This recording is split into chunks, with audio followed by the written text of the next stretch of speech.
पढ़ाई के और कुछ बताई पेपर। तो हम कहन कि हम की माइन ना है तो क्या हम कहन कि माँ आहिन बोले देव कागज कहन न दे भाई। तो कहन तुम आप झूठ बोल सकत हो बाद में फिर झूठ बोल सकत हो। तो याग दो फेरा आए हैं 2-3 फेरा आए हैं बोले यहाँ कोई मिलबे नहीं। हम कहन लड़का है ही नहीं।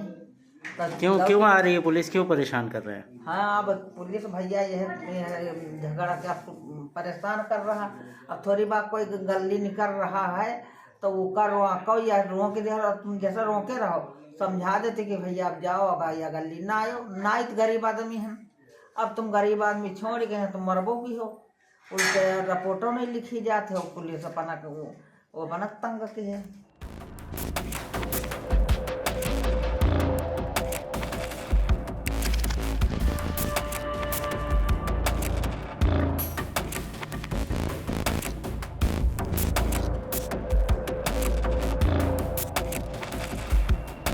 नाम नंदेलाल गौतम है।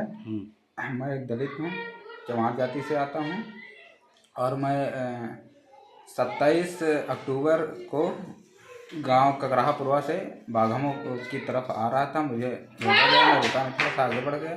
उसके बाद सिक्योरिटी गार्ड जो शालीमार कंपनी के थे सिक्योरिटी गार्डों ने मुझे रोका गया। मुझे ऑफिस के अंदर ले जाके वहाँ पर मारा पीटा गया ऑफिस के अंदर बाहर दौड़ा के, जिसमें मुख्य अभियुक्त चरणजीत सिंह थे और सरदार चरणजीत सिंह और कपिल तिवारी जो मुख्य अभियुक्त थे उन लोगों ने मारा पीटा। 6 से 7 गार्ड वाले थे। उसके बाद मैंने 112 पे कॉल की थी। उसके बाद पुलिस आई, मुझे थाने लेके गए, मेरा चिकित्सा कराया गया, मेडिकल कराया गया, मुझे घर भेज दिया गया। उस दिन मेरी रिपोर्ट नहीं लिखी गई। 28 तारीख को थाने में मुझे बुलाया गया, वहाँ पर बैठा के SHO साहब और सबके सामने सुलह कराने के दबाव बनाया गया।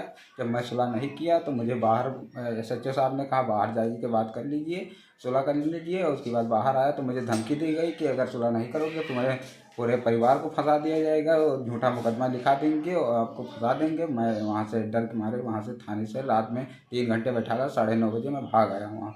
उसके बाद मैंने मुख्यमंत्री पोर्टल पे एप्लीकेशन डाली थी। तब मेरी जाके 30 अक्टूबर को मेरी FIR दर्ज हुई। रात में वही 12 बजे लगभग 11:30-12 के बीच में दर्ज हुई। अच्छा, कारण क्या है ये मारपीट क्यों हुई? मारपीट के गांव वालों को, दलितों को और ज़्यादातर करके यहाँ पर दलित आबादी है जिसके जाति सूचक गाली दी जाती है, उनको मारा जाता है कि तुम यहाँ से निकल जाओ, यहाँ पर नहीं रहने देंगे। और ज़मीनें सारी छीन ली गई ना कहीं। और उसके बाद रास्ता रोकते हैं, लोग ना बताओ तो मारते हैं, आने नहीं देते हैं। मेरे ऊपर भी इन लोगों ने पुलिस से मिलके मेरे ऊपर झूठा मुकदमा लिखा दिया गया है, जिसमें मैं 4 भाई हूँ। चारों भाई के खिलाफ, मेरा भतीजा है छोटा सा, उसके भी खिलाफ है। और गाँव के 36 लोगों पे 41A की नोटिस भेजी गई झूठा मुकदमे में। मैं जब सुलह नहीं किया हूँ मुझे धमकी दिए गए। मेरे 2 बार घर आ चुके हैं धमकी देने।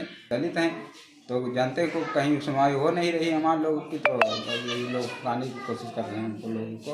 और क्योंकि ज़्यादातर यहाँ पर दलित है, OBC समाज का है यहाँ पर। ठाकुर पंडित नहीं रहते हैं जी नहीं, हमारे यहाँ और कोई भी स्वर्ण जात के या मुस्लिम जात के कोई नहीं है यहाँ पर, खाली OBC और SC रहता है। इस वजह से कोई सुनवाई भी नहीं हो रही यहाँ। सरदार जी उल्टा सीध गाली भी दिए उनको, नन्हेलाल को, और उल्टा सीध चमार जात, सूचित जात, जो भी मन में आया वो गाली दिए। जब हम लोग सुने तो उतनी दूर से दौड़ के आए और वहाँ पे गांव के व्यक्ति लोग, बहुत लोग थे, बचाने की कोशिश किए तो फ़ोन किए, पुलिस वाले आए वहाँ पूछ जांच किए, इनको पकड़ के ले गए, उनको छोड़ दिए, बताते नहीं। आपके भाई ने बताया कि एक मुकदमा उधर से भी लिख दिया गया दूसरे दिन। हाँ, उधर से भी लिखा गया ज़बरदस्ती। वो दरोगा जी लिखे हैं पैसा लेके, वो लोग पैसा देते हैं वहाँ थाने में। क्यों लिखा गया, क्या बताया गया उसमें, क्या किया आप लोग? उसमें बताया गया कि तोड़ फोड़ किए हैं हम लोग। तो हम लोग कहीं भी तोड़ फोड़ किए ही नहीं। हम लोग गए खाली देखने के लिए कि देखें किस लिए मारा गया है। क्या ये उसी दिन की घटना इन लोगों ने लिखाई है? हाँ, उसी दिन की घटना है। तो इन्हें उसी दिन FIR क्यों नहीं दर्ज कराई थी? ये 27 को उन लोगों ने क्यों नहीं दर्ज कराया, ये 31 या 30 को क्यों दर्ज हुई? अब वो संगठन बनाए होंगे सब बड़े बड़े लोग मिलके कि क्या किया जाए, अब इसमें कैसे रोक लगाई जाए। हम लोग उनको पैसा देने की कोशिश किया गया कि यहीं दबा दिया जाए। हम लोग पैसे भी नहीं लिए। हम कहें हम नहीं जानते हैं, हम मारा पीटा जाए आज का तो है नहीं, ये तो ज़िंदगी भर के लिए हो जाएगा कि रास्ता जो भी निकलेगा बंद कर दिया जाएगा। एक दिन का होता है, चलो कोई बात नहीं, छोड़ दिया जाए कि चलो हटाओ, झगड़ा बवाल नहीं करो।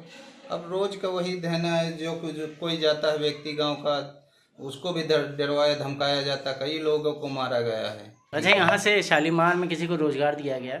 नहीं, किसी को नहीं मिला रोजगार, कोई भी रोजगार नहीं मिला है। जितनी रोडें हैं वो रद्द कर दी गई, और जितने सीवर का पैसा आया था वो पूरा जमा है, बता रहे हैं आप बनाएंगे, सब लोग साइन करो, यहाँ आते हैं मीटिंग करते हैं, बस वही कुछ नहीं बनता।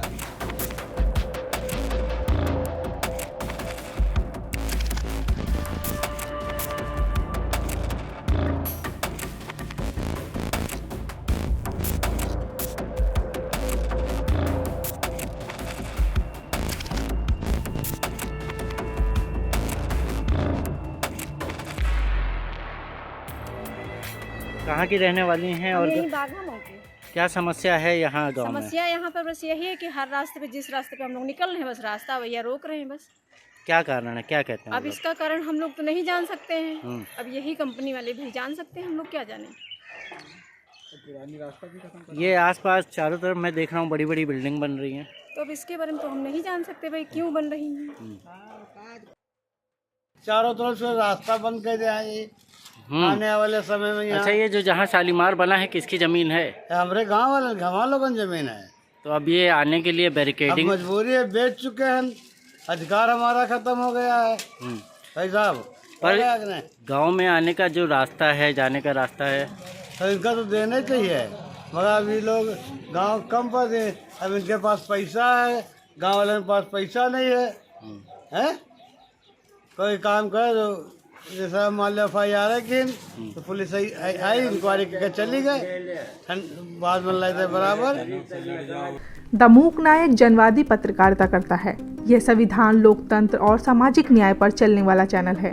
अगर आप भी चाहते हैं दमूक नायक हमेशा हाशिए पर खड़े लोगों की आवाज़ बुलंद करता रहे, बेजुबानों की पीड़ा दिखाता रहे, तो सपोर्ट कीजिए। सपोर्ट करने वाला लिंक आपको स्क्रीन पर दिखाई दे रहा होगा, साथ ही डिस्क्रिप्शन में जाकर भी आपको ये लिंक मिलेगा, जहाँ पर जाकर आप हमें सपोर्ट कर सकते हैं और हमारे काम को आगे बढ़ा सकते हैं।